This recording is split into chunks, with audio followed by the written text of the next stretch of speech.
Hello दोस्तों, GSP education में आपका स्वागत है। आज हम बहुत ही अच्छा टॉपिक लेकर आए कि हिंदी साहित्य के इतिहास का। ये आज तीसरा क्लास है। हिंदी साहित्य के इतिहास में हम तीसरा क्लास आज करेंगे।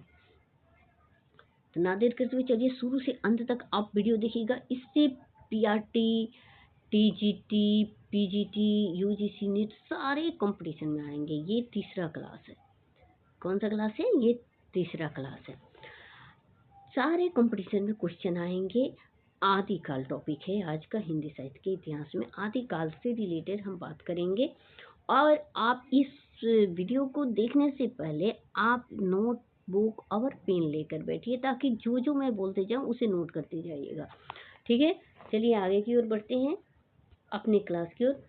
आज का टॉपिक है आदिकाल।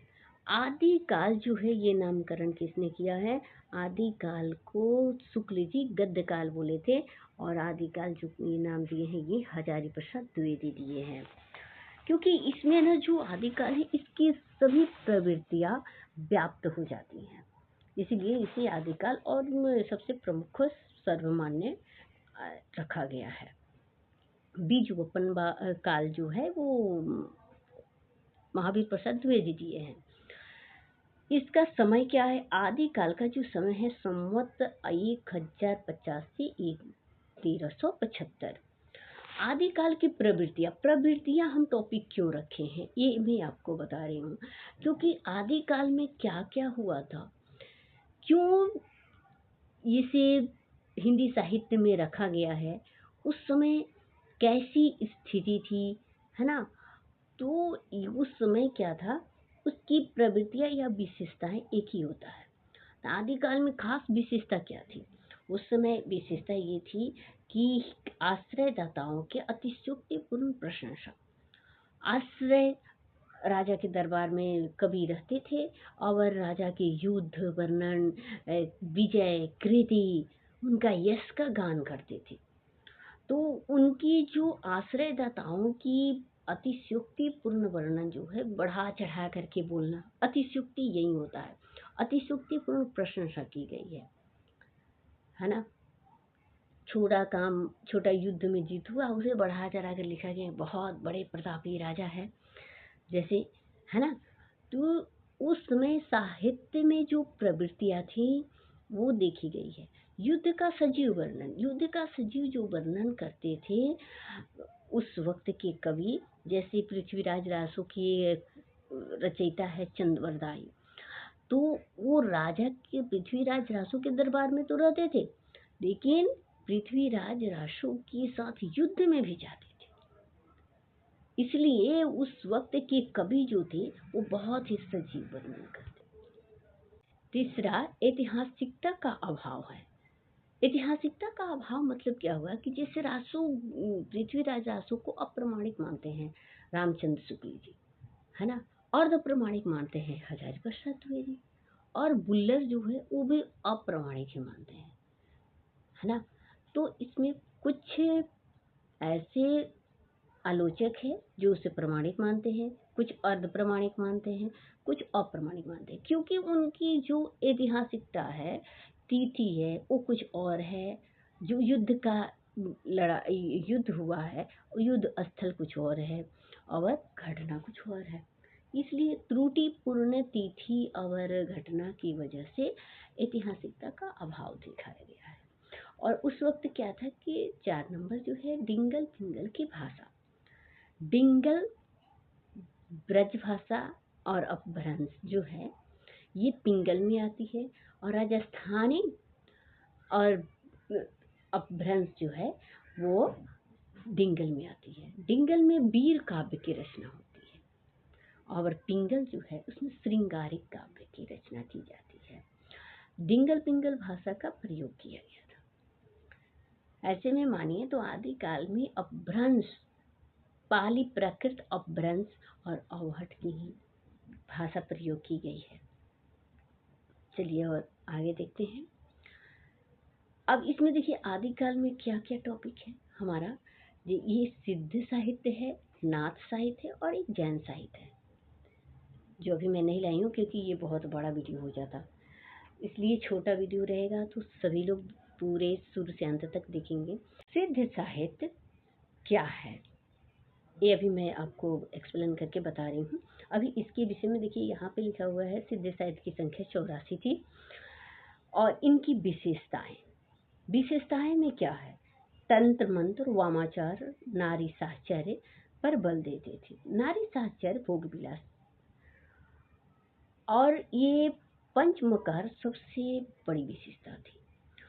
सिद्ध साहित्य क्या है, इनकी विशेषता इसमें जो दी गई है। सिद्ध साहित्य है क्या, आप नोट कर लीजिए। मैं इसे बता रही हूँ कि बौद्ध धर्म के वज्रयान तत्व के प्रचार के लिए जो साहित्य लिखा गया उसे सिद्ध साहित्य कहते हैं। बौद्ध धर्म के वज्रयान तत्व को प्रचार करने के लिए जो साहित्य लिखा गया उसे सिद्ध साहित्य कहते हैं। इनकी संख्या 84 है। इनमें सबसे प्रमुख कौन है,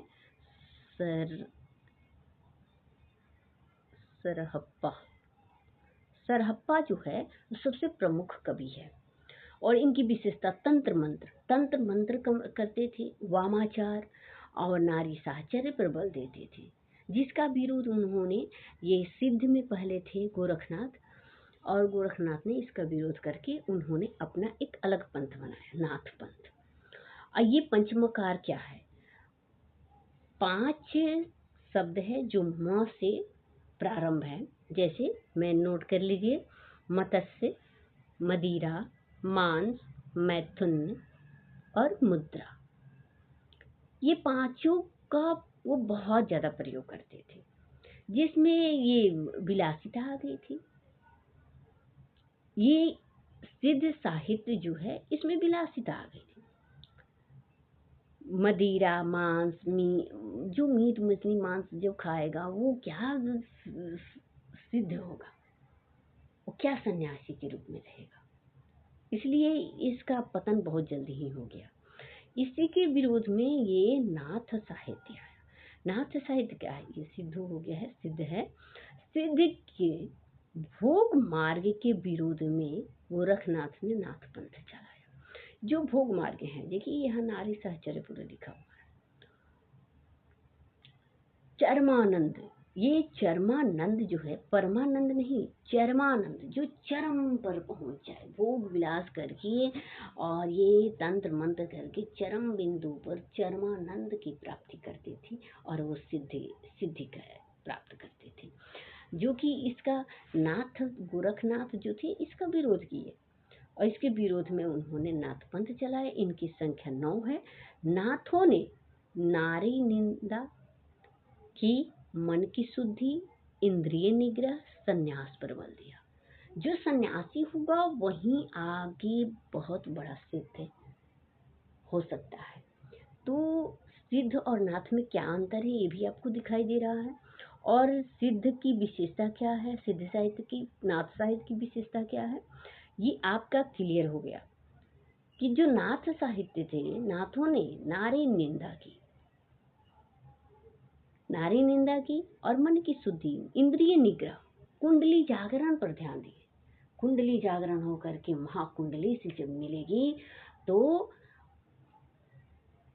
आदमी परमानंद की प्राप्ति होगी, परम ब्रह्म की प्राप्ति होगी। और इसी नाथ साहित्य में क्या जो हठ योग था, वो हठ योग का स्वीकार किए हैं कबीरदास जी, जो भक्ति काल में निर्गुण धारा के प्रतिनिधि कवि जो है कबीरदास। ठीक है, तो अब यहीं पे हम क्लास बंद करते हैं। अगले वीडियो में फिर हम नेक्स्ट टॉपिक लेकर आएंगे और आपको बहुत ही क्लियर हो गया है सिद्धनाथ साहित्य। चलिए, अगर आपको वीडियो अच्छा लगे तो लाइक कीजिए, सब्सक्राइब कीजिए और चैनल को शेयर कीजिए। थैंक यू, धन्यवाद, जय हिंद दोस्तों।